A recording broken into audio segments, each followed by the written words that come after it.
అబ్బా బాబా ఏం ఎండలురా స్వామి. అసలు ఈ ఎండలకైతే నాకు చుక్కలు కనపడినాయి. అసలు మేమైతే హాస్పిటల్కి వెళ్ళాము ఈరోజు. ఎందుకు ఏంటి అనేది కూడా చెప్తాను. అన్నమే ఈ ఎండలో ఇంట్లో ఉండలేకపోతున్నాం. పాపం అవి చూడండి చెట్ల కింద ఎలా ఉన్నాయో నాకైతే అర్థం కాలేదు. ఇదైతే క్లాక్ టవర్ అనమాట. నల్గొండలో క్లాక్ టవర్ సెంటర్ అంటారు దీన్ని.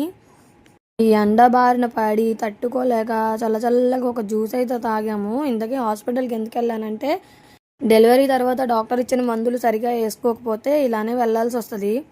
ఆఫ్టర్ డెలివరీ డాక్టర్ ఇచ్చిన టాబ్లెట్స్ వేసుకోకపోవడం వల్ల కాళ్ళు లాగేయడం, నడుము నొప్పి ఇలాంటివన్నీ వస్తాం మొదలు పెట్టాయి. ఇంకా థైరాయిడ్ టెస్ట్ కూడా చేయించుకున్నా. నా వెనకాల ఈ గ్రీన్ మ్యాట్ చూసారు కదా, ఇది ఏంటంటే సిగ్నల్ పడినప్పుడు వెహికల్స్ మీద ఉన్న వాళ్ళకి ఎండ దెబ్బ తగలకుండా నీడలో ఉంటారని దాన్ని అయితే వేశారు. ఆ ఐడియా అయితే చాలా బాగా నచ్చింది నాకు. అసలు ఎండలు అయితే తీస్తున్నాయి. ఏదైనా అవసరం ఉంటే తప్ప బయటికి వెళ్తే రోడ్డు మీద మనం ఆమ్లెట్ అయ్యేలాగా ఉన్నాము ఈ ఎండలకి. వీడియో నచ్చలేదు please like share and subscribe my channel.